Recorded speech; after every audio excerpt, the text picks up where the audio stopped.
Yeah, I've been on some like fucking more metal shit lately. I don't know what it is. Like what? I feel like I was into like metal pretty hard in like high school, but like now I'm like back on it, you know? Like what were you listening to?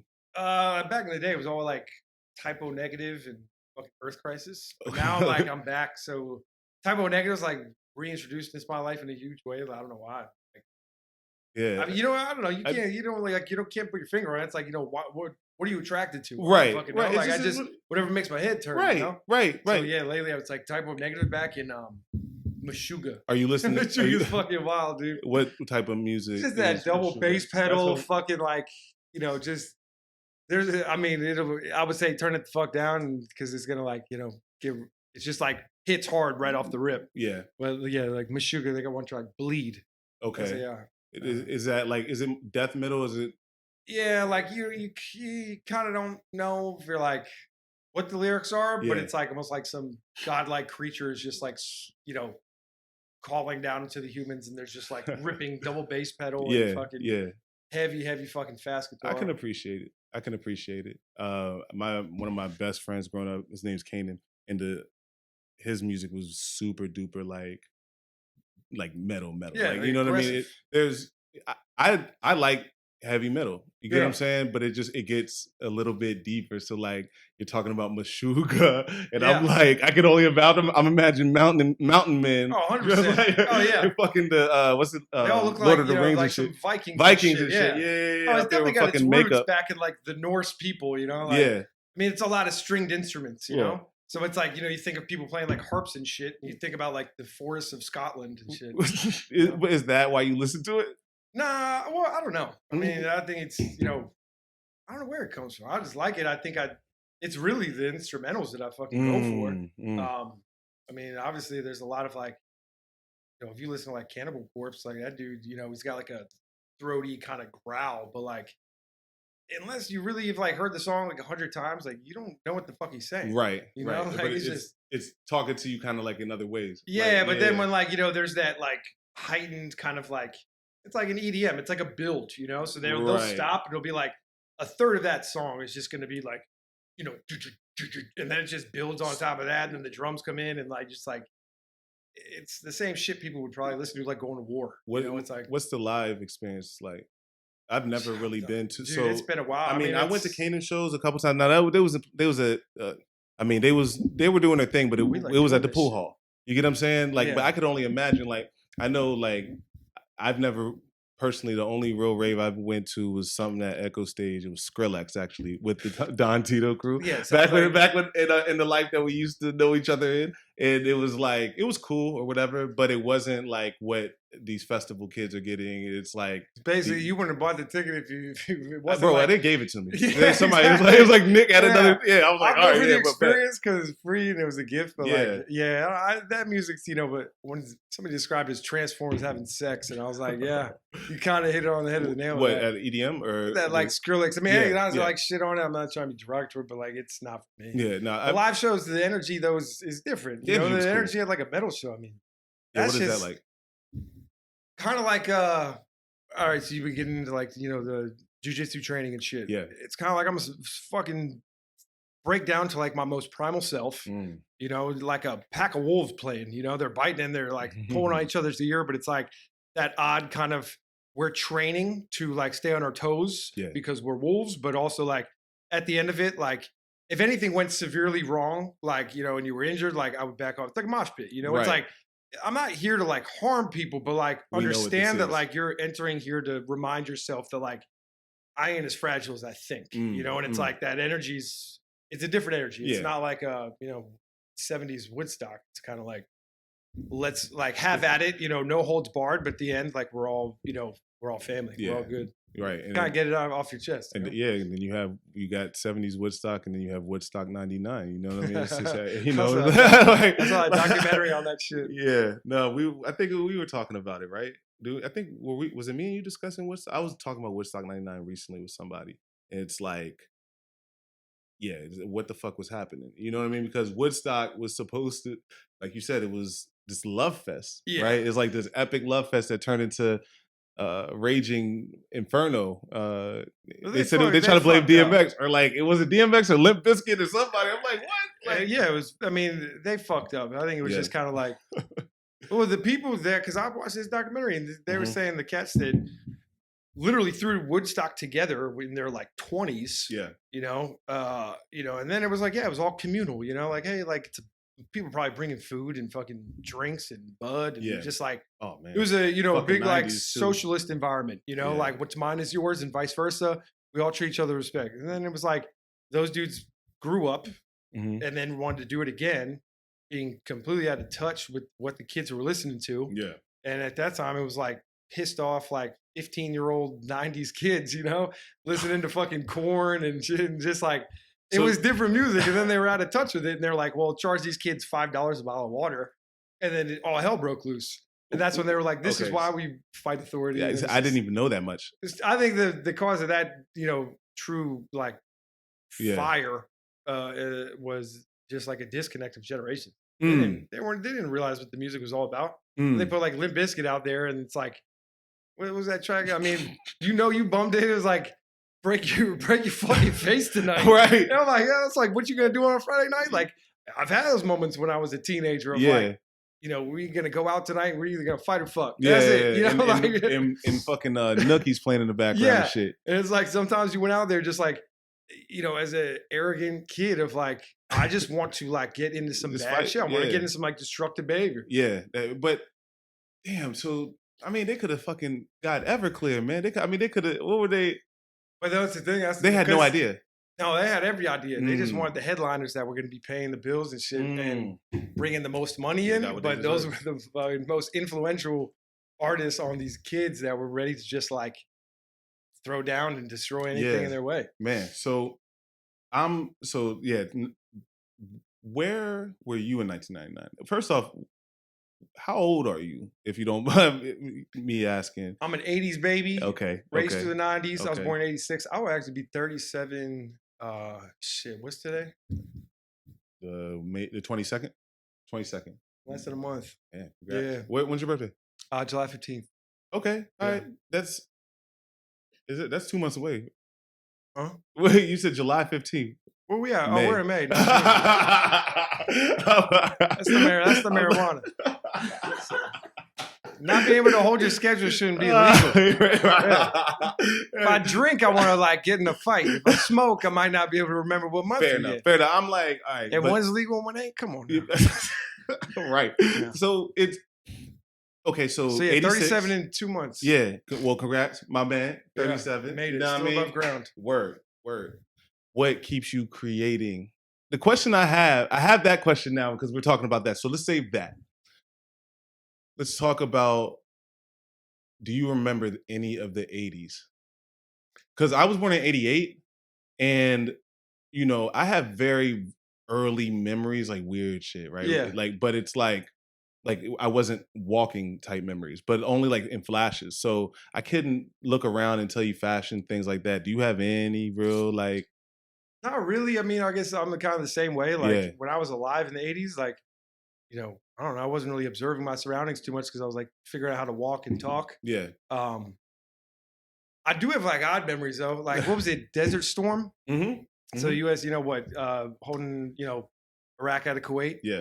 Yep. And it was like the first. I think I was like had like the cognitive skills to like understand what was being said on like the news broadcastings. Right. And I remember like looking at my folks. I think I looked at my pops or my mom or something. I was in the car with one of my parents, and it was something about I just thought like that could be like around here, and it was like I was either like nah, there's like a whole world out there, and it's like far away. So that's how young I was. Like I could understand. I knew like what the hell like war meant, but like I thought like I didn't realize like if we're in it, does that mean like we're gonna have to like join? Like what's going on? Right. And that's when it becomes fucking real. That when I was a fucking kid, like watching the news, that was half the battle. I would be terrified. I mean, the news is scary as it is, but do you think that you remember things like that because of like the energy that was actually in the house, as opposed to like, would you have been paying attention to what was happening? I don't know, on the TV. I think that was more just like a first experience of like, oh shit, I've heard about wars. Like they talk about one on the radio. So like you learned about some in school, Mm-hmm. but it was all in like history books, and then you're like, oh damn, like so there's like people fighting right now. Like, wait, they like I'm listening to the news in the car, like radio's on. It's like they just said we're in this, Right. like I live here, I'm America, Yeah. and like oh shit, do we have to like see this? Is this gonna be like over there, like down the street? And it's like Right. that was like new to me. As a kid, I like didn't register yet. They used to fucking in fourth. I remember fourth grade like very vividly.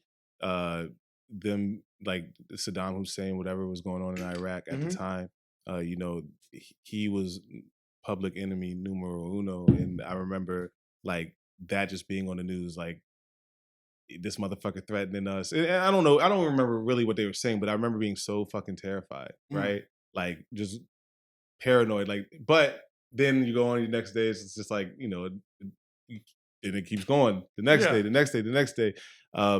The time when it like got, I guess, like real for me was like September 11th, right? yeah.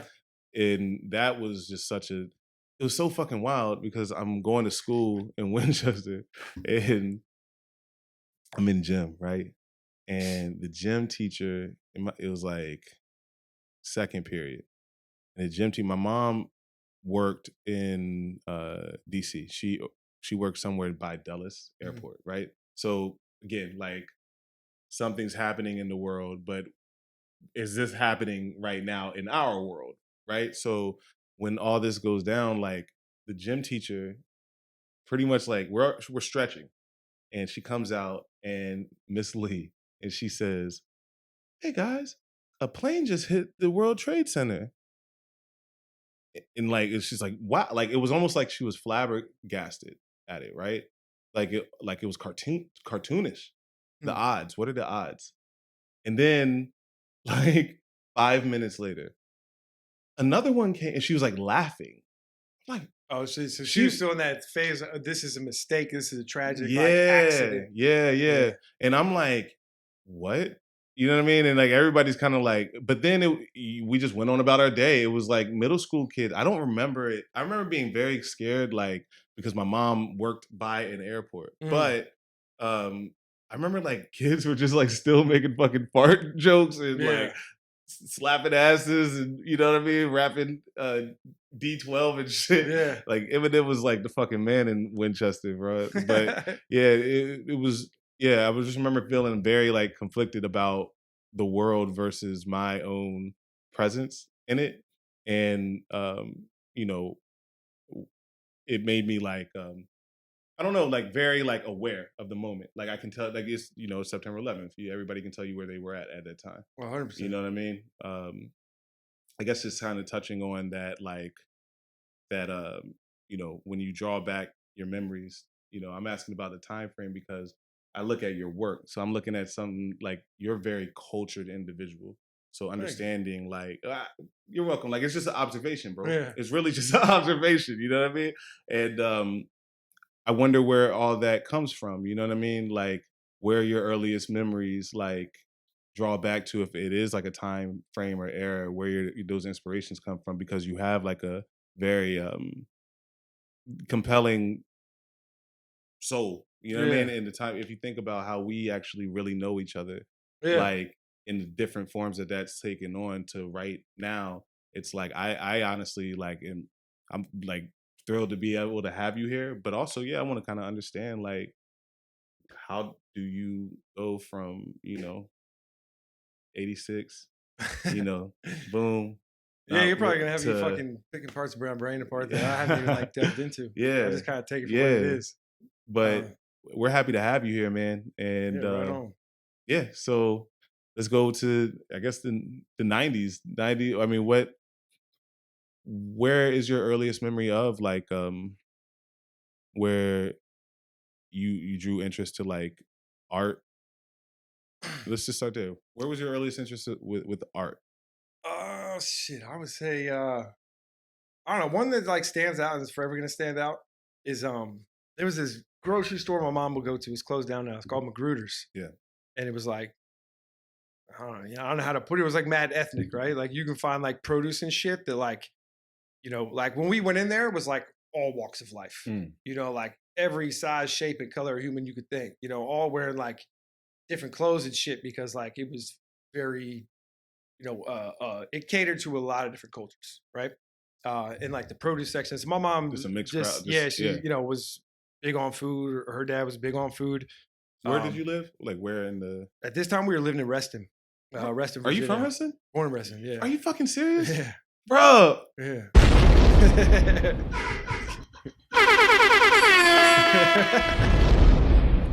I'm gonna keep saying Reston then. Rest Town. Just to make that Rest stick in my Town. mouth. Rest Town. Yeah.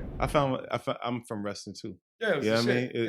Yeah. that's so crazy. That's so wild. I didn't know that. Go But ahead. yeah, we used to go. There was Magruder's. It was just like this little like what was it? I want to say outside Herndon, maybe Vienna. Yeah. I can't remember because it was that I wasn't old enough to be But I driving the know car, now- so it didn't yeah, fucking matter where right. it was. I was just Exactly, sitting past it. exactly. Just I'm going. Exactly. But I remember me and my brother would always hit e-comics Okay. next door. Okay. Just called e-comics. And like I don't know, man. I think that's what it was. Cause like every artist, like if you ever like pick up a comic book, Mhm. and I don't know if I guess they're still making them.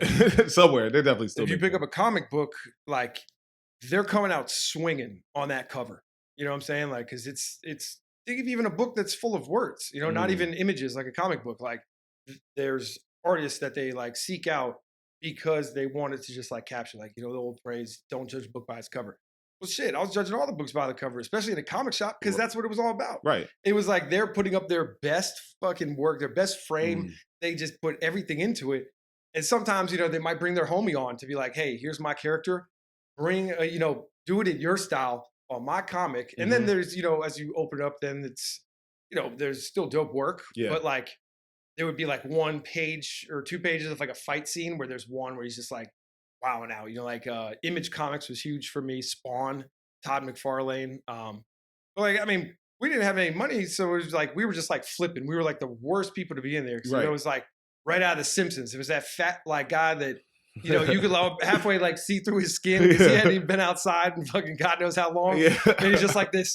You just look at him and like you just know, okay, you're a sedentary creature. Right. And he would just sit behind, and he would yell at us. We're getting our fingerprints all over it. Like, because at that age, we didn't give a shit about like the resale value of when Wolverine battles, the Punisher. It's like, who cares? Dude? That's just awesome. Let's tear it apart. These comics were in the magazine racks of Magruder's. No, it was next door. E-comics. The whole joint was a comic book store. All right. So you would go in and they would have like, basically it was alphabetical, but then it would be, if you were hip, like this is a Marvel section, this is a DC section, this is Image. Yeah. Image was new to the scene right then. So that was definitely 90s. Mm. But then I guess, from there, it just kind of like, not to, put any judgment. It's just, I don't know if I can like put my finger on it, but like we were talking about earlier, like, what are you attracted to? I've gotten that question, when it comes to like, oh, like you're into brunettes. And it's like, it's not that categorized for me. It's just kind of like if my head turns, and then you kind of, that's the comic book cover, right? Mm. Then you open it up and it's like, oh, your storyline is dope. Like I'm going to keep reading. Like and then, maybe you don't like it. So it's like a summer fling, like, whatever. Like that was cool for a month, but like, we don't really vibe. Yeah. But yeah, I guess like what I'm trying to say is, as kids kind of found their niche, their genre they were into, like for whatever reason. Like mine was kind of this weird blend of like gangster rap and death metal.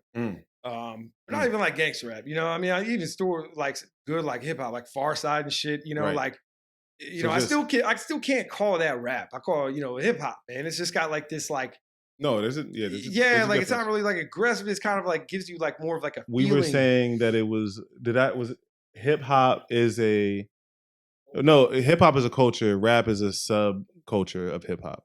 I can see that. Yeah. And I think just that like when I mean I guess I like that. Yeah. That's the always. Let me hit one of them. Go, bro. Which one? Anyone? This one right here. Go ahead.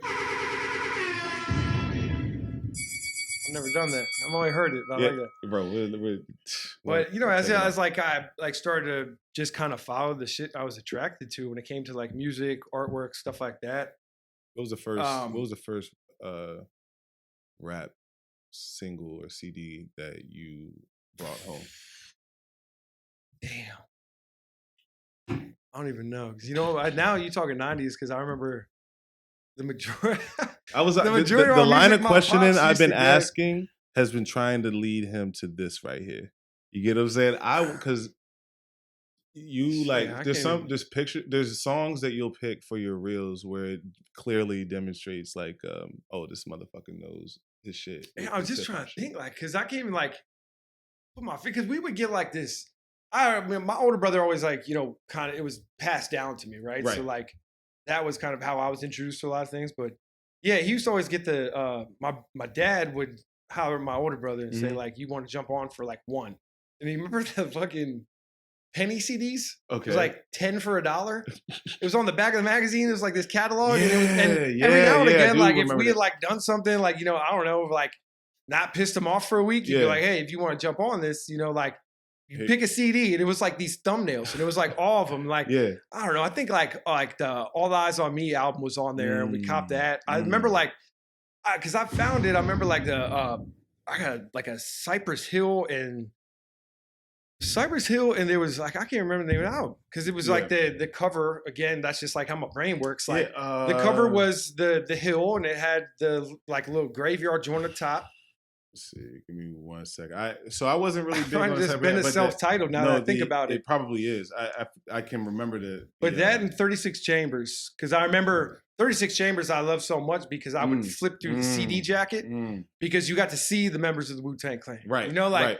you hear the opening and it's like, dropping everybody's name, but like now you could put a face with the name. Right. And that was, and then like, because I remember that one, they always like, there was like, they would always rock the Wallabies, and they're like, that whole photo shoot was just black leather. I remember like black leather jackets, Wallabies, and like maybe a yellow beanie was thrown in, but like those come to mind, I guess, if I try to go back. Yeah, yeah.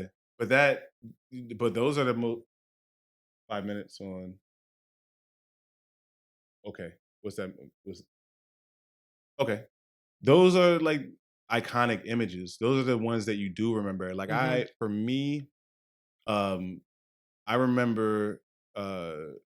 So I remember vividly, like my mom, like me asking my mom to bring home Outcast Elevators, right? Oh, And that, that's solid. yeah, and that single, that the cover, like the AT Aliens cover, being like, oh shit, like you know what I mean? It's so interesting. It was like a cartoon. They were like aliens or something on the front, and but those Wu Tang, we just the other day cut on the Triumph video, and it's like they're going through New York as fucking Killer Bees, and it's like, bruh, I remember when that video dropped, it like took over the world. It was like the biggest shit in the world, bro. But we was going back and watching, it's like these motherfuckers dancing in front of green screen. You know what I mean? But like to us, like those images stay the same. It's still hard. Yeah. It's still hard. It's like Raekwon and and Ghostface in the fucking in the cage rapping at the end. I'm like, oh my god, they're still fucking amazing. That shit is timeless though. But it finds Certain parts, yeah. Now I think because I remember when I think it was for like the original PlayStation, we had one friend out of our group that got a hold of the Wu Tang game, and it was basically oh Mortal shit, Kombat, but yeah, Wu Tang. yeah. And I can still remember. Was it? It wasn't Def Jam Vendetta, or was it No, it straight up was Wu just Tang? Wu Tang Okay, members. okay, Yeah, okay. and then it had. I can still remember because this was when ODB was transferred into like Big Baby Big Baby Jesus, Jesus, yeah. and that was his fatality. He Shut- would tear your head off, spike it, and that was like the first time I was hearing it because it was "Don't fuck with the Big Baby Jesus," and he would slam your head on the ground. That was like his fatality. Like same as Mortal Kombat, all the lights would go low Yeah, and shit, and it yeah. was like, yeah, that stood Bro, out to me too. they were fucking they were very very ahead of their time. You know what I mean? Like the way that they were able to move as a unit and do all those things, video games and fucking Wu-Tang Worldwide, man. I mean, Wu-Tang's yeah, for the kids. Wu-Tang's for the kids. Where when you paint, what are you hearing? Like, are you listening to things? Like, where are you drawing your? Because you know what I mean. Like, you can hear you make pieces that make you hear things. You get what I'm saying? You can feel things. You can almost hear the song of your choice, whatever it may be. Like when I look at this, it's like it's like this whatever song I put next to this has to go crazy because you can look at this and just feel the music. I heard the drums for New York State of Mind. Yeah. You get what I'm saying? I heard it before I ever even tried to lay it down just by looking at this. You know, somebody who doesn't know the culture, like doesn't feel that just the essence of the culture can't create some of these things. And each time I look at you and like, the truth be told is that, we came up with the idea for the podcast. Shit, probably it was January. It was December, like mid-December, right? We shot the first pilot episode first week in January, and then we shut everything down because it was like, oh, this works. Let's focus on promotion. Yeah. You know what I mean? Let's focus on marketing. Yeah. Let's focus on getting aesthetic that works. And the very first person that I thought of and I ever hit up and I ever contacted was you. Right. Shit, man. Respect. I didn't realize that, man. So, and from there, we talked, and for me, it's not just like you have amazing work. For anybody who hasn't checked out his work, it's Lynch Got Lost on Instagram, right? Lynch _ got _ lost. And we'll get into how we met. We'll get into how we met in a second. Are we almost at commercial break time? And we'll have our ad right here. The question I was about to ask was, first off, for me, it was a no-brainer. I had just been kind of watching from afar. I mean, I did go to the one, you reminded me of the pop-up with Simple to Society. Oh, yeah. Yeah, I did go to that. But I don't know if at the time, it was at Tyson's. Earl's. No, it was next to, what was the spot? It was somewhere over at Tyson's. I don't remember if at the time when I first met you, if I even knew that you were doing anything in the arts. You get what I'm saying? No, yeah, because nobody knew at that point, because we met in the restaurant. Ooh, yep. Yeah, and like at that time, like, I mean, I was still under the impression that like, that's cool. Like, you're good at art. Like, have fun. I guess it's just like, your downtime, you draw pictures and shit. It was never encouraged, to be a way of like being self-sufficient, like making money. It was never like, I don't know. It was like, yeah, that's fun and all, but like, go get a job. Yeah. Yeah. Because we met when I was just like not self-employed, I guess. Yeah. So where was the turn? Like, what happened? Because all of us, like, to be as talented, like truly, like as amazing as you are, like just from my personal opinion, you know what I mean? Like, I'm just give it up for the brother, man. Like, I'm just giving you your flowers. Like, I feel like, I mean, it's like breathtaking. Some of the images that I was seeing before we even talked about potentially working on something like this. But to keep that quiet, and it was like, I mean, I worked with you for at least a year and a half. I feel like, and had no idea. So where, did it change from, something you were doing as like a hobby and silently to something that you were now just being more public with, to then now where we're at? Yeah, I mean, I won't get into like crazy details. Like, I mean, I guess I don't know how the law works, but like, you got out of shit. Like, if you incriminate yourself down the road, like, can it come back? I don't know. Anyway, long story short, I lived a very different life for a while. Yeah. And I don't know, I kind of dressed it up to, people who would tell me you're this, that, and the other. You're going to end up like dead or in jail. I kind of dressed it up with like flashy shit, nice cars. I remember I was driving that AMG before I got, Yeah, you was always stunning. Yeah, man, it was wild. So like, and a lot of, it's like high risk, high reward. A lot of that money was made, with people that are shitty, myself included, no trust. They didn't trust me. And not a good circle to have, but like, that's just the lifestyle we were in at the time. This was a kind of a reoccurring theme of life until I was facing like the big leagues, like felonies, like now. And yeah, it's like one thing you're like, oh, misdemeanor, like, you get that and you're like, oh, I don't know. Yeah, if it's ever happened to you, I don't know. It's just, but there's that machismo. You're like, I got cuff scars, man. You like talking to your boys and you're, 17. You're like, I got fucking arrested, bro. Right. Like, I'm hard as shit. Right. It's like, but you have nothing to lose then. And plus it's like a misdemeanor. So like, okay, you're going to get a slap on the wrist, community service.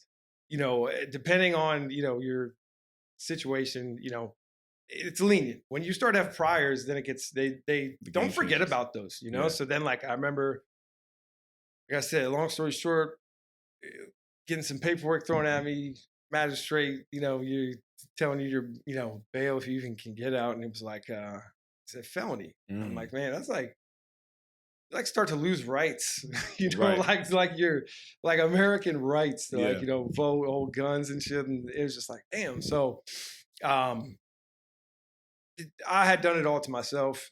Life did a big 180. That's a whole another conversation. But basically what happened is something clicked, and I've always been able to draw. Like Yeah. I'm not like naive, I'm not stupid. Enough people from being a little kid had told me like, hey, you're like really talented. Like although I was, not great in school, not that I'm stupid, I just don't give a shit about Right. stuff I don't give a shit about. Right. But like it was always like the art teachers are like, oh, we have to like, there's like this summer program that you can get into, and it would be like, some kids were like paying to go to this shit, but I was like, I guess, I'm like a scholarship, and then Yeah. be like, do you want to go?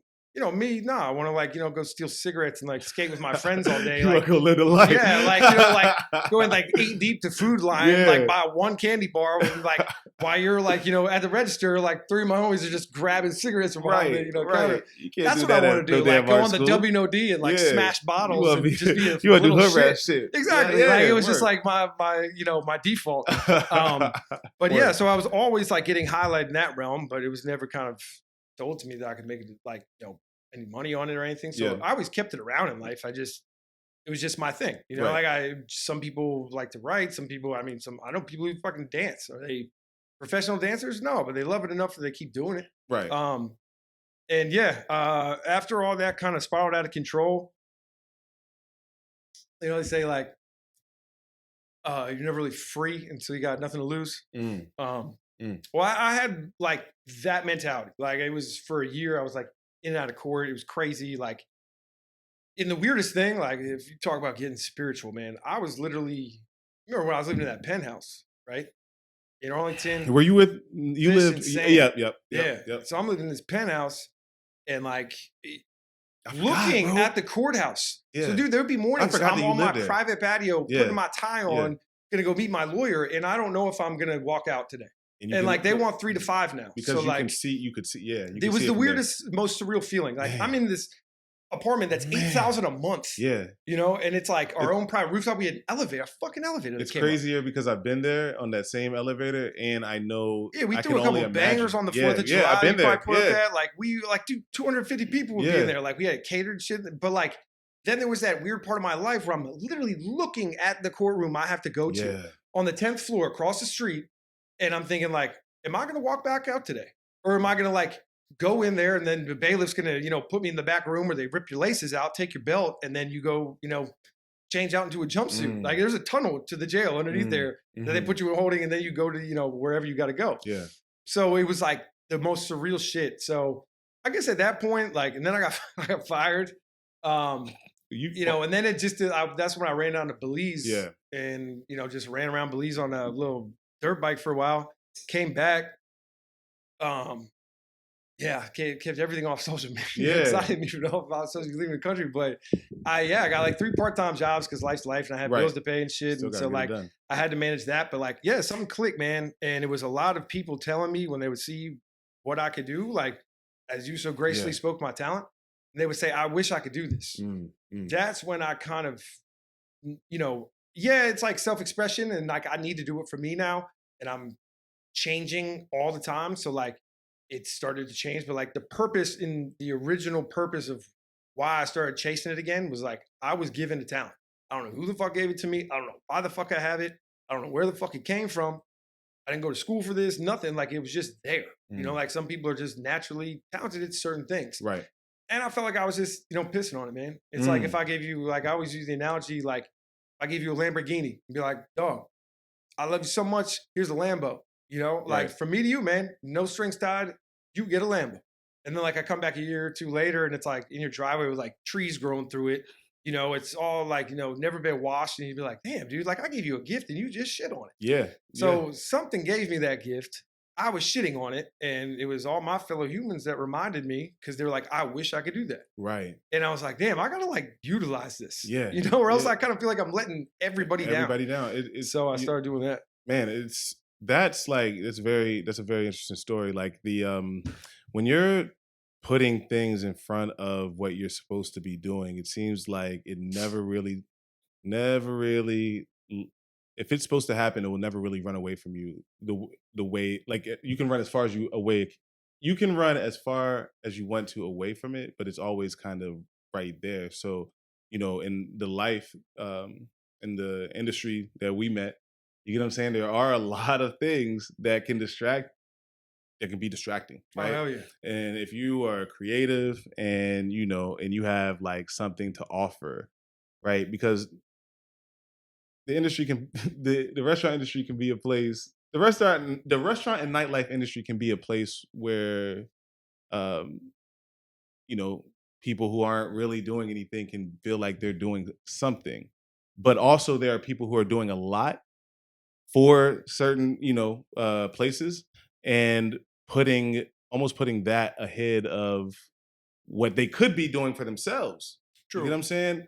So when you're out there on that balcony, I just remember that balcony being so like nice. I remember like the view. I know that the courthouse is right over there, and I've never seen the courthouse from that perspective. It's like the messages that you're being told in those moments, right? Like you paint them very clearly.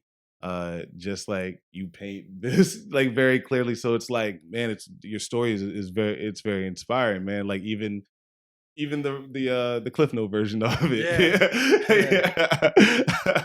Yeah, that shit was wild. Yeah. So when you go through what you went through and you come back from Belize, first off, how was Belize? It was dope. Never been. Really dope. Yeah. Yeah. You just was out there free, just cut off Yeah, your man. I phone. went down there. I got a like Ozzy 250, and yeah, just ripped around, man. It was actually really dope. You come back, you get your jobs, and now it's like, do you start just releasing images of art you already had, or how do you start getting into being more public about? Well, I guess it started like, I mean, I know a lot of people who are talented too, and Yeah. I don't know. It's just like, what do you prioritize? And a lot of people who I know are talented, maybe not say it's wrong, but maybe they just don't prioritize. They're like, really got to feel it. Right. And that's where I was coming from too. But I wanted to make more of it than that, and kind of like, if I kept doing that, it's a hobby, and it still is a hobby. But I had someone explain to me like, if you treat it like a hobby, it will remain a hobby. If you treat it like a business, it will become a business. Right. And like, not for nothing, I'm not bitching. I love what I do, and I'm very very grateful. But like, there are times, everybody loves money, but sometimes you still people who are gonna go to a job to get paid will still bitch, be like, dude, I don't want to go to work. I have the same thing, but it's like, and I had the same thing then. I was working 3 part-time jobs, but it was like, I need to hone this craft. Yeah. I'm gonna sketch something today. It's like, man, I'm tired though. I want to go sit. And it's like, yeah, no shit, but like, you're gonna sketch. Yeah. And it sucks. Sometimes I look at myself now and I'm like, I guess I'm always gonna question. I'm like, am I resting on my laurels? Like, what did I have more hunger then? I mean, I've had times I didn't have a license then, for real. Like, because I was on papers and working with the PO and shit. It was awful. So yeah, but I remember like calling Uber, like loading crates into an Uber to go to a nightclub at 11 a.m. or 11 p.m. to work through the night. Right. Because I'd already worked my 2 jobs for the day, bartending. And then it was like, I'm just, they might have given me $300 to cover my paints, and I would still try to make a profit margin off that of like 40, $50 or whatever. And, just put something up that I knew people would take pictures of. And that's how it grew. But like, yeah, dude, I mean, I've had times where I'm like, at home, I got my girl, we got a house, we got the dog, and I'm just like, like I have a deadline, so I'm not really like clocking in. Yeah. But like, I'll literally call myself a chump and be like, dude, you used to like carry crates of paint into an Uber, just to get there. Like you didn't care by any means necessary, And now it's like, oh, you want to watch like one more episode of Sopranos and the dog's like, snoring. I got, little pit bull and they're awful, like snorers. So he's just like passed out on me, but and I'm just like, I'm too comfy, and I'm like, man, what happened to that hunger? Dog, you need to get back. I was telling my stepdad he saw me like at my lowest, right? Like right past the pandemic, in the middle of all that shit. Yeah. And you know, before we got here, you get what I'm saying? I was telling him like one day we had a residence appreciation day in this building, and he just started fucking busting out laughing.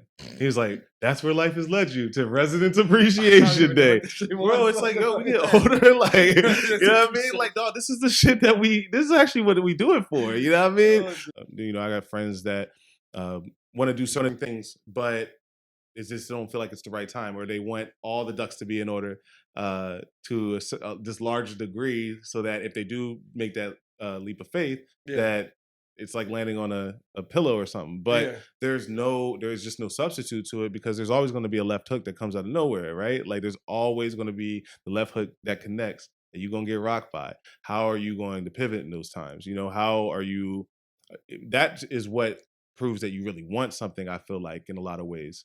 You know, mine was the pandemic, because I had literally left my job, left Costco. So when I met you at Don Tito, I was always working at Costco. Don Tito was really like my second job, right? Yeah, I remember that. I was there for 11 years. Okay. And, you know, I just got like an inkling. They had opened Caspi up like right on the corner where I was living. And I drove by it all the time. It was another spot called Mazagon. They came in overnight. It's Caspi now. I went in there. I was like, okay, this like shit. Okay, I kind of see a vision here. You know what I mean? Anyway, long story short, I go all in on that, and then 4 months later, pandemic hits. Boom, nightclubs are shut down. Yeah. So anything that I thought that I was about to do, and anything that I thought that I was actively doing, it's over. Yeah. I remember I met with Badir trying to like I had some type of like he was trying to shut everything down. And I'm like, no, we can still keep going. I thought this shit was gonna be like SARS or West Nile or something like that. And yeah, it was it just shut everything down. So I had this moment where it was like, okay, now your worst fears have now happened, right? Do you still want it? Like, is this still really what you want to do? And if I just feel like if it is something like, no matter what, the universe is going to test you with things that you really want. Mm-hmm. You get what I'm saying? Sometimes I feel like you just step in and do for you what you can't do for yourself. Like, I mean, I really like, you know, like all the shit, like if I run on my own will, you know, and I'm like trying to like control everything that's going on, like I was like, you know, sweeping some real shit up under the rug and it blew up in my face. Right. Not like once, but like 7 fucking times. Yeah. Life, you know? You yeah. No, I was just, somebody hand me a water real quick. Sorry. Okay. Just some cups in the top right corner. Sorry about that. My mouth is dry. Yeah. But like that shit, like I will say COVID, I mean, unfortunately, I'm sorry that happened to you. It was fine. No, I lost 2 people during it, but and I hear people say, you know, oh, was it COVID? Well, yeah, it was, motherfucker. But like, did they die of this virus? No, they died because, you know, they was dealing with some demons, and those demons got a little bit fucking louder because they told us we can't be around people. People was what was saving them. Right. Thank you. But anyway, I'm still like, I don't know, I kind of hold a little gratitude towards it, because as I started getting more people reaching out to me and saying like, your shit's dope, we need to work with you. You know, no animosity. I was working 3 different bars in DC, and then I would quit one. You know, not like smash the shit against the side of the wall, like wall, and be like, I'm out. Yeah. But it would be like, you know, put in my 2 weeks and be like, look, like at the end of the day, like I just need time, more time than money right now. You guys offer me money, I want my time, so like I put in my 2 weeks. You know, it's just business. That's how it is. I started shaving it, and then I was at Decades for, you know, shit, like 2 years, and then almost 2 years, and then, you know, I was like, my homie, he you know, his girl was pregnant, working with him, and like surprise, like twins. So like he really needed some shits. You know, he was a new father, but it was like 2 at once. Like that's a lot to handle. What? So like, you know, when the schedule would get sent out, you know, I would be getting hit up by people and be like, yo, let me get your shift. And I'd be like, oh yeah. So then I like, after like a month of that, you know, I'd be like, oh, easily. I just give them away because I had work. You know, I need to paint. Yeah. You know, I remember like leaving, you know, getting off the club at like 2 a.m. and then going to a job site. You know, 2, 3, 4 in the morning, I'd be over there after work. You know, I just work through the night because I had like, you know, taken on, you know, at that time it wasn't like, you know, big clients. It was just, you know, a lot of friends, homies, and shit like that. a lot of like friends and homies and shit like Yeah. that, and it'd be like, you know, cash in hand, stuff like that, and then it just grew. But like, But it was easy. Do you feel like you could commit the time to it because you wanted to do it? I had hunger, and I Yeah. still have it, And I but hunger. like, I mean, humans, like if you like there's a term that goes back to the Romans of resting on your laurels. Like, so I'm not unique. It's pretty common for humans to like grow and then plateau, and like I have to always keep myself in check. I think every human should, like, am I just kind of, did I get to like something that made me happy and then I just kind of like wrote it till, but you can like reinvent yourself. You can, regain that hunger, like as long as you're aware that it, might have to be reworked and like, redone. But yeah, when they started shutting shit down, so I was giving away shifts, talked to the manager at Decades, and I was like, hey man, like you just take me off the schedule. Like I'm not quitting, Yeah. but like take me off, that way I don't have to keep getting your attention to change the schedule and shit on the computer. Just like cut out the middleman, me. Right. Just give them the shifts. And if you're in a bind, too many people are off or request off, call me just down the street. See, For like 3 months, I was still, viable to work there. I just did it. Yeah. And then COVID happened. Yeah. So, and it was crazy because then when shit started to reopen, I was good. I actually got a, non-disclosures. I can't mention the client, but let's just say, I'm sure you've probably bought something from them in the last 3 days, like the way I see America, like we use them a lot. I mean, I do. They're convenient. Shout out right? to that though. Yeah. Shout out to that. And that actually, shout out to them. You know, that like helped me through COVID financially, tremendously. Yeah, 100%. But when everything started to kind of reemerge, and they were opening the clubs back up, I said no. I had a choice, and I said no. They reached back out to me, and I was like, "Nah, I'm good." And that was like, I still look back and like, don't get me wrong, like I've fallen flat on my face and been worried about, hey, am I going to be able to, pay this month's rent and shit, because I had no more safety net. Right. So like, I had 3 jobs, then it became 2, then it became 1, and that was like 20% of like my annual income. 80% was from painting, and then, but it was like, if I fall flat on my face, if I fail at this shit, I can always, bartend. It's like a vocation. Like I still got it. So I know if I got behind the wood, I can still kill it. You're right. So it's like it's still a vocation. It's like being a plumber and electrician. They're needed everywhere. Right. So you can always have it in your back pocket. But that was like, the safety net's gone now. And it's like, there are times when, I'm like scrapping, like where I'm like looking at my dog, like, dude, we're eating white rice, bro. Like you can have a little bit of my chicken, but like, you're on this with me too. Like, if you're my dependent, like you're living like I'm living. So like, we're gonna tighten it up right now. And like, it's just been hard, but like it's I'm learning. I never like learned anything. It's all self-taught. Or reaching out to people who might have more of a business sense. Right. It's like to have fear of going after the things that you're passionate about without a safe belt or a seat belt, or like just taking the governor off. I think what you find is like, once you get out there, the things that you were scared of don't feel as heavy, because they do come, right? Like, but the confidence that you have in that you're getting up every day and doing what you do, right? Not to anybody else's like beck and call, or just like you know that it could be way easier. Like what you're describing with the shifts, it's like, as your passion was calling you, it became way easier for the bartending or job to be, is that what you were doing, bartending at the club, to be expendable, because you were getting out of the art whatever you were getting, even if it was less money, there was something more to it, right? Like it felt more fulfilling. Yeah. And I think once you kind of let go of those fears, you begin to realize that there's nothing to be afraid of. Like even when they do come, right? Even when they do come, like just having the armor of knowing that you can get through it. You know what I mean? Like it doesn't feel as heavy. But there's so many people that are plagued with like not taking that jump at all. Yeah. Right. And, when we talked about the pandemic, like obviously in that time frame, there was a lot of uncertainty for a lot of people. So nobody is like special, I guess, in a lot of ways. But if you truly where like who you said you were, you would still figure out how to get the shit done in that time, and then and once you did that, you realized that it was getting done in a way bigger way than before. You get what I'm saying? In a lot of ways, it turned around for people. You get what Yeah. I'm saying? The pandemic, without the pandemic, we might not be sitting here right now. How about Yeah. that? You know, and in the midst of it, was literally my darkest time.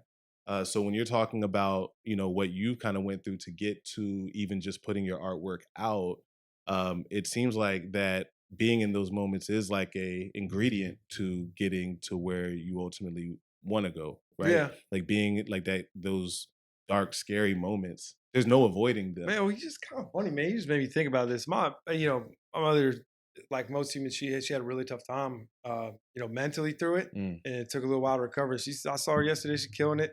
Right as rain. She's happy, smiling. So like, right, but it right. took work, right? Yeah. It took a lot of work. And shit. I mean, my girl lost her stepfather to COVID, and that's fucking devastating. And it's 100%. crazy to me though because like I don't know. I guess it's just good to hear like the other side. Like now that I think about it, like I've never thought about this. Like art might have saved me through that shit. It's like yeah, I felt like the weight of it all, but like art also provided a client. Like people were like, I'm a mural artist, right? So I paint with spray paint. So they're like, wear a mask, wear gloves, stay away from people. I don't have a crew. I don't have any employees, Mm. and I like to have people leave me the fuck alone when I paint. So I would go in at night.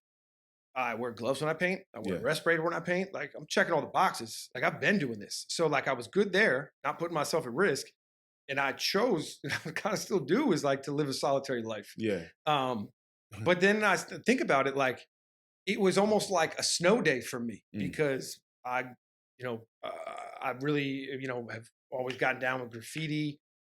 My knees don't let me run from the cops as the way they used to and climb shit anymore. But like I still have this utmost respect for it. Right. It's one of those subcultures that can never be tainted by money. It's a beautiful thing. It's like and the fact that it's worldwide now, started in America, which is awesome because you're like, fuck yeah, it's an American thing. Right. It's dope. Right. But now it's worldwide, and you just think, well, I'm referring to cornbread. Some people be like, well, hieroglyphics. Yeah, I get it, man. Humans been writing on the fucking walls for a long time.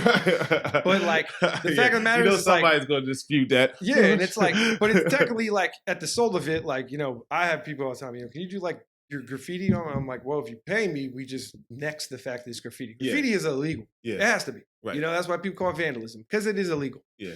And when everything got shut down, it was like, oh hell yeah, it's time to go. Like if you saw in New York, there were like OGs that haven't like been as active because they're probably in their 40s. Yeah. They have like wife and kids in like Hoboken, but now they're like getting up and they're saying, calling the homies like, dude, there was 26 trains hit in one night in a yard in New York City because the metro and the subway was shut. The subway was shut down. The train system was shut down, so they parked them all. Yeah. And all the OGs remembered their old routes and be like, all right, we can break in through that door, blah, blah. And then they saw, it's like, dude, we hadn't seen that shit since the 90s. Right. Of people blasting full train cars. And it's like the OGs came back out. Yeah. And it's like, are you telling me we can wear masks and not look suspicious? We can cover our facial features. And I'm not going to be suspicious guy in the store. Man. And it's like, oh, hell yeah. So it was a graffiti paradise. Like if you got down, like people who hadn't gotten up in 20 years were coming out the woodwork to just be blasting their name again. Man, I never even thought about that. Now, neither did I. Until you said that, I thought about my mother. I thought about, the tragic loss. Like I lost a couple of homies. Like, the dope took a couple of my friends just because the demons got louder for everybody, right? Yeah. And but for graffiti writers, man, they got back out there. And it was like every night. I remember my girl being like, you gonna go out? Like, please be safe. Like again tonight.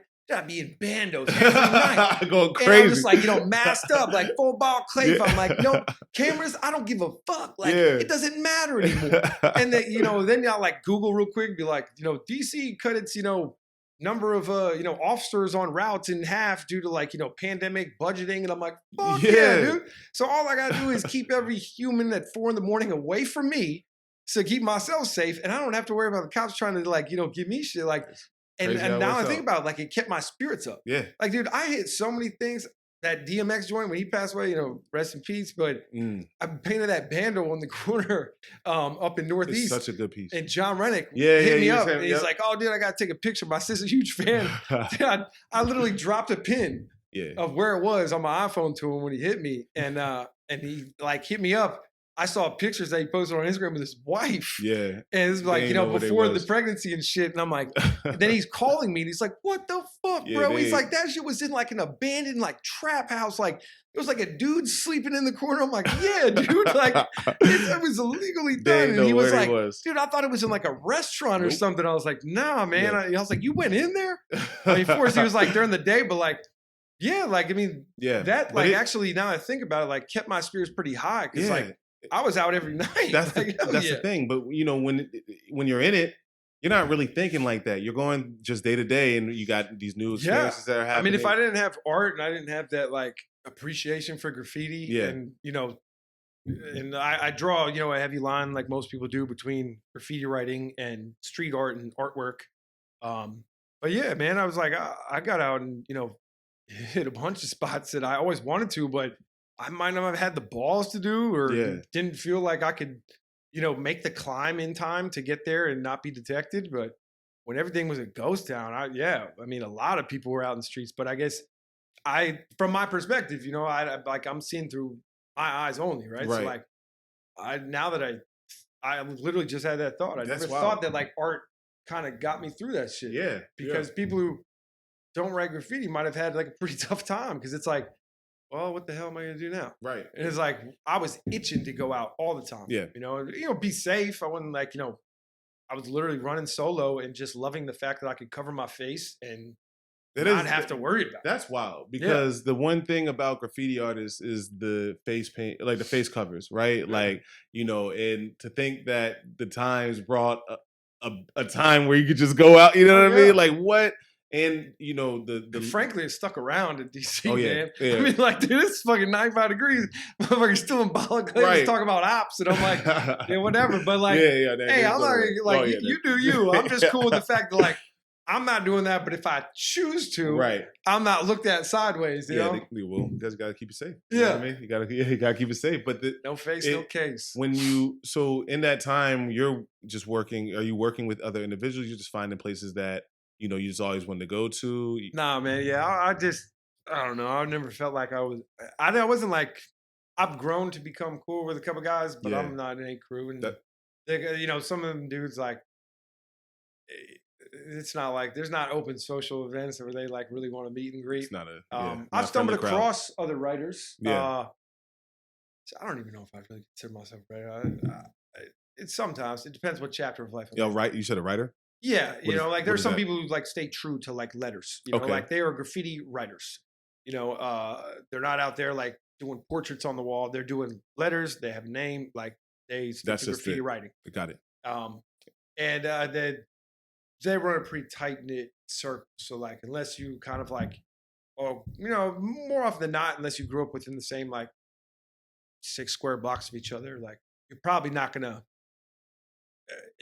I've had times where I've come across a couple, and it wasn't a hostile environment, but I've been asked to like, hey, 8 crew members, and like you're there, and then you stumble upon them. It's like 3 a.m. Like I don't even have to wait around. Like I'm probably like not going to stick around. Nah. Like I'm already outnumbered. Like at Seems that like a good idea. at that hour of the day, at like 3-4 a.m. and like in some of the parts you want to go to paint. Mhm.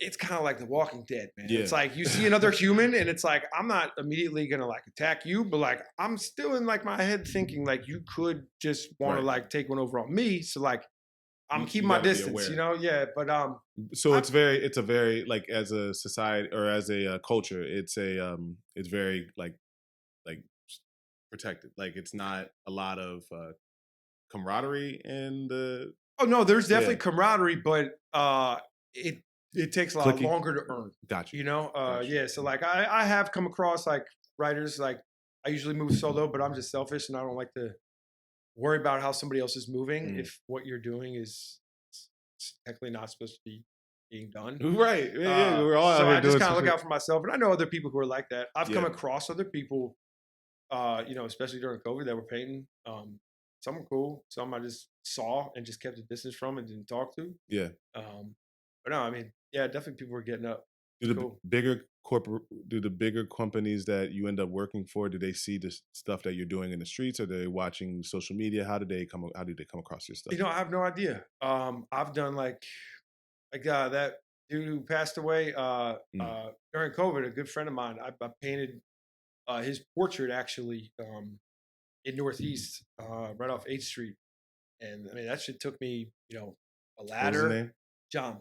John Fletcher, John Fletcher. and that joint took me a ladder to get up to the second floor, where I like walked on this roof, just kind of waited for this light to go out.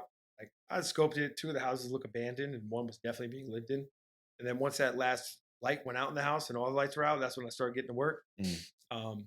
But yeah, I mean, a lot of people saw that and were like pretty amazed. But it's Yeah. like I don't like. I've had people like tell me that like from what I post on Instagram, they can't tell like what was commissioned work versus which I thought was obvious.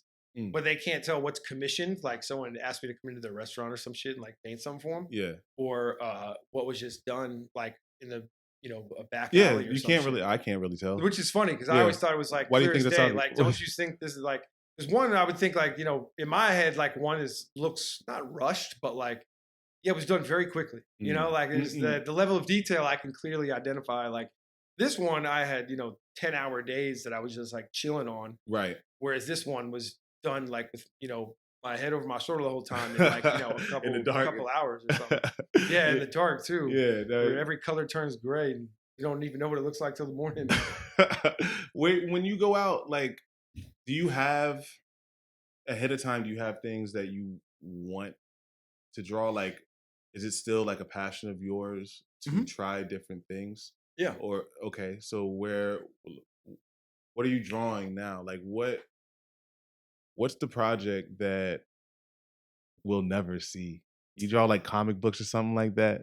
Like, Nah, I mean, well, it's not even like a project. Like I would say my sketchbook, like, yeah, I got like a black book that I share, but like my sketchbooks, I don't usually share those. yeah. I mean, like my girl respects it, and I've told her like I'll show you things, but like please just I'll be cohabitate, like please don't start paging through it. Yeah. And I've told people in the past that if like, or I just like keep it kind of hidden. I mean, it's my journal, and like I don't know, some people can see your stuff and be like, "Are you okay?" It's like, man, I was having Right. a fucked up day, and this actually got me better, Right. And it's like we all got some like weird fucked up thoughts in us, but like sometimes getting it out is better than keeping it in. And people keep journals, Yeah. diaries, but Yeah. it's like the age old like you went through my diary, like because that's their like intimate thoughts, so like that's the same with my sketchbooks. So I know like, that sketchbook is hard. yeah, there's some things That that just, like they shit- stay with me. Yeah, but that's fair. What kind of material? Ballpoint pen, man. Like I think one of the best pens ever made is this French Bic. This is fucking 90s. It's got red, green, black, and blue. Yep. Yeah, so I remember that pack. but it's got to be the French Bic because there's like a bunch of knockoffs out there, but the Bic is like shit. Yeah. I hold on to a couple of those, but mainly just like I like I mean, they sell them in like 30 packs, blue or black. They're just like the clear plastic, like Bic pens. Yeah. I think Bic makes great pens. I mean, yeah, there's like some really cool, like $20 like pens that have like brush, kind of tips on them and shit. Yeah. But So dude, honestly, like I just like that. It kind of like it kind of I don't know where it came from. I think they were just easily accessible when I was young and Yeah. sketching in like my notepad. So just it's a gonna medium say that. I got used to. Yeah. But I just like there's the artist, his name's Zero, tattoo artist out in LA. But he kind of like I followed his path for a while and started picking up these sketchbooks that were mainly like watercolor paper. So Okay. they're pretty gritty, Okay. right? And they have like a lot of absorption. But when you use a Bic on it, like, you can kind of build with it. And I mean, he made these fucking incredible works with, and you can see it from how it translates to tattooing. Yeah. But when I was sticking around with tattooing, a friend of mine got me put the pen on like an old coil machine, and those Bics I would slide in there and just clamp it down, Yeah. and like just to get used to the weight of having like coils, Yeah. because it's like changes the whole muscles that you're using in your hand. Right. But yeah, that's my move. Like pen and ink. That's where I started. I sometimes like I thought I'd always have it around, and like it's one of those things like I love just grayscale, and then even in painting, I started getting into like color, and then I started falling in love with color. And then it was weird because I was like, dude, I never like this stuff. And then I found that I hadn't been in my sketchbook. Like I hadn't picked up a pen. Everything was done with cans, for like, years and shit like that. And then you just kind of go back. Like right now, I'm just kind of like return to basics, and I'll be down in the basement, just like one light on the desk. Everything else was blacked out, headphones in, just drawing. Yeah, and it's just like a build, I guess, but it's meditative, man. Yeah. What would you say? Where do you go like mentally to draw inspiration in those times where you put those headphones in? Is it like a therapeutic thing where you're just literally like getting out thoughts? Yeah. Well, especially too, like lately I've been trying to just kind of like let it flow. Yeah. There's, like this. You asked me to, paint a portrait of you. Yeah. There's other people with like paint, portraits of famous people, Dali and shit I've done, and cool stuff, like awesome jobs. But like, there's a pet peeve of mine that I have for myself, I guess. It's like I don't want anybody to question, like, what is this? Like, okay, we got like a boombox, ghetto blaster, like this is like a floating like gold money sign, like little like intricate things. I don't ever want someone to question what they're looking at, right? Like I want you to just like pick up on it, on the level of detail, like textures, everything. You do that really fucking well. Like it doesn't matter. It seems like it doesn't matter how big the piece is. Like that piece that you did at Kraken, it doesn't matter how big the piece is. Yeah, there's like parts that look like it's like wet, and it's like I love that shit, but you have to like look at reference photos. You have to like really kind of like step back a lot, like look where the light is and shit, and like again, like look at dude, I'll be on the can, dude. Just be like looking at like Googling like squid, like prepped for a meal, because it'll literally be a squid that's just like slopped on a cutting board. And I'm like, cool, it's gonna look all wet and slimy. So like I'm looking at like where the highlights are and shit, like in the 10 minutes, and I'm dropping the deuce, and then I'm like, okay, like did a little R&D. But when I sketch, because it's like I'm forcing myself so much for like that realism that like I'm stuck in this like parameter, especially doing portraits. Like, I mean, you want it to look like somebody, right? So it's got to be like those little intricacies of like, okay, like how does their nose curve? And you're kind of like looking at like, are their cheekbones high? Are they low? Like all those things that make them them. Right. And sometimes now like just going back to basics and just be like, what, fuck it. Like phone down, no reference photos. Like we're just going in and we're just going to draw some shit. Yeah. It's just kind of like, it's a little more freedom. So when you would like, because the first sketch that you sent me, or where we at? Gotta wrap it for a second? Yeah. So I got it. We'll just say we'll do like 10 more minutes. Yeah, we did there. I got a question right on top of the head. Are we good? Yeah, I'm just see my girlfriend. I might have rolled up because I do have to finish. Let's do 5 minutes. 5 minutes. Yeah, that's cool. And then we'll rock.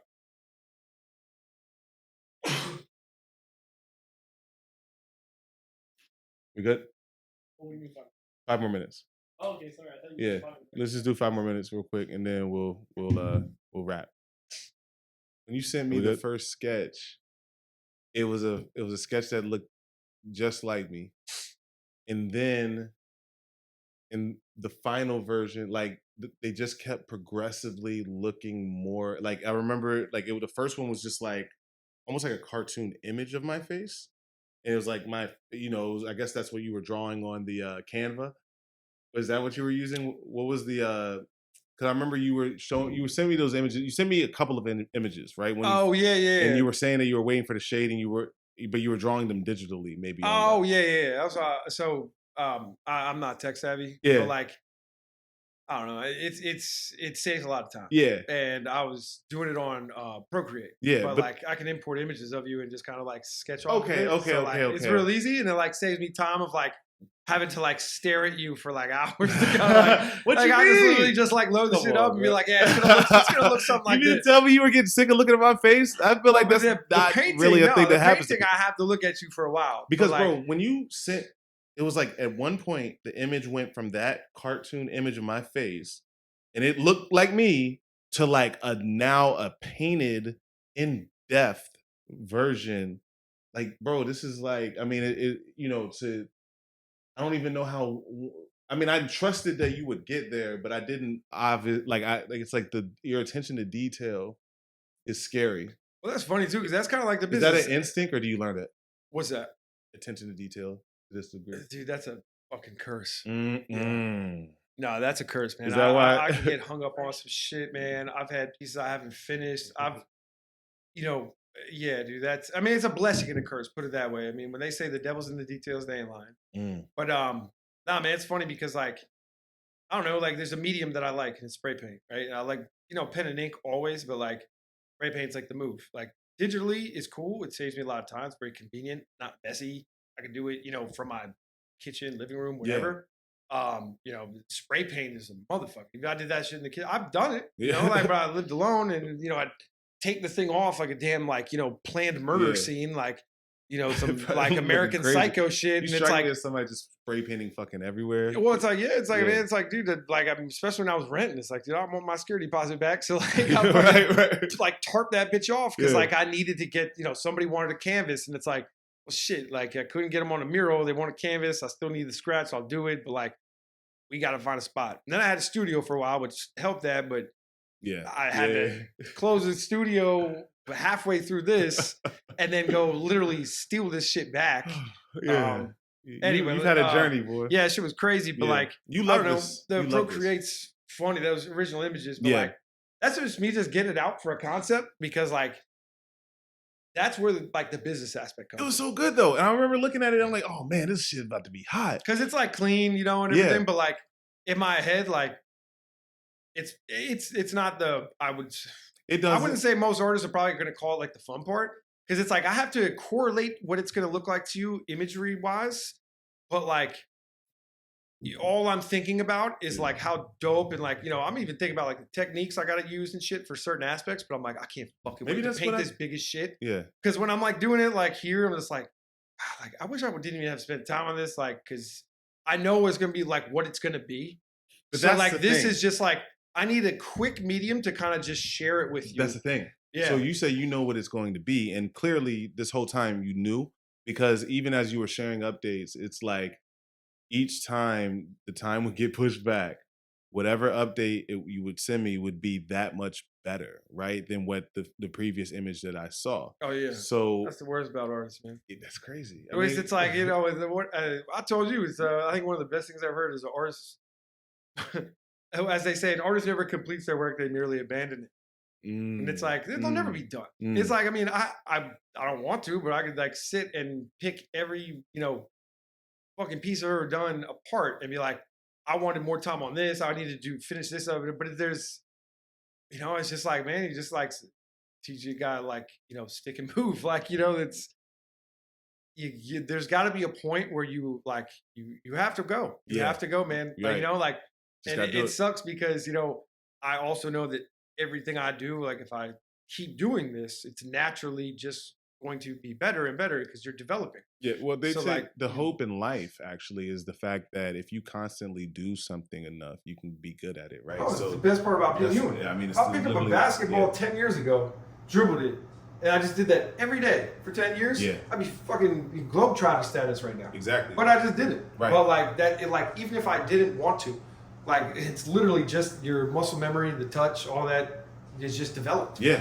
Which sucks too, because like I have to look at things and be like, yeah, but like to make this like you could always make it better, but like you also have to accept the fact that like you gotta go. You know, like it's gotta be done. Like it's there, and like there has to be a completion point, right? Like, and you have to kind of say that to yourself. Yeah. But knowing damn well that in 2 years you're gonna look back on it and be like, dude, that was fucking trash. Right. And it's like, because now what would have taken you 30 hours to accomplish back then takes you 10 now. But you're still gonna be spending 30 because how you're like, well, I'm gonna take this much more time, and that's where the development comes from. Right. Because now that, to get it, look at this dope, in that time frame, it took you 30 hours. Well, now it takes 10 hours to make it look that dope. So are you going to stop at 10 hours? No, just keep fucking going and make it, and then you're like, damn, I've come so far from like what I used to think was like my best, which was, it's like I'm putting it all out there. But you're going to get better. Right. You know, like regardless, if you keep doing it. Just So like keep on working in I mean, because that's what you plan on doing anyway, right? But I'm taking this to the grave. If I don't get paid, like that's the hard thing too. You don't charge enough. And I'm learning business aspect. But I'm like, you charge for something you love to do. It's like someone be like, I'm gonna pay you to have sex. You're like, for real? Like, $10, man. Like I'm gonna go get laid right now. Like, for real? Give me $20. Be like, damn, you only charge $20 when you're gonna go out there. You're like, should I charge more? I'll do it for free. Like, I actually spend money trying to do this shit. Like days of my girl shit. We and Aaron were talking about something very similar earlier, but not about fucking getting charged for having sex. We were saying, we were talking about, how you can shoot a video for. He likes to interact with a lot of people. You know what I mean? Him doing videos is like his passion, so it's like it doesn't really bother him too much. On the back end, that's not the first priority. You get what I'm saying? So where I'm thinking about it, it's like, okay, I get that. Like the money can only take you, that being a motivation can only take you but so far, right? If you're a true creative, you get what I'm saying? So to find that extra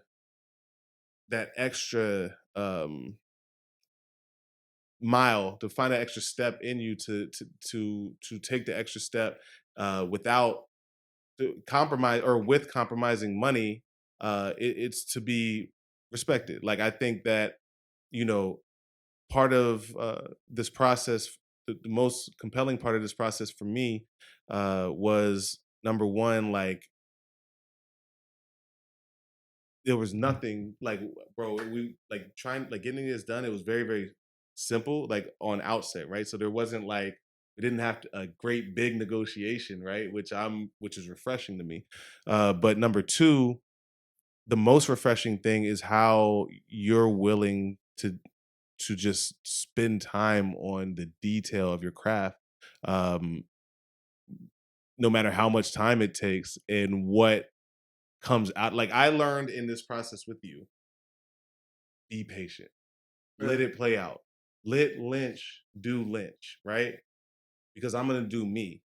And it's very easy to fall into like a mindset of like, oh no, I need this right now, or like, oh, let's get this, let's get that, let's right now. But waiting, letting it play out, letting the artist do. Peter was really like talking to me. He was just like, yo, he's an artist. Just let him be an artist. Motherfucker. Yeah. I mean, I appreciate your patience, but like, it was worth it. It's a balance for me too. Yeah. Because I mean, if I keep doing that, I'd be like, oh, it's art, man. Like, I'm gonna be broke artist. That's why a lot of motherfuckers start me. But like, if you can keep deadlines, which like, honestly, isn't my default. It doesn't come naturally to me. This does. Yeah. But that's like, people are like, business. And you're like, fuck all that noise. But that's because that part of my brain don't really work like that.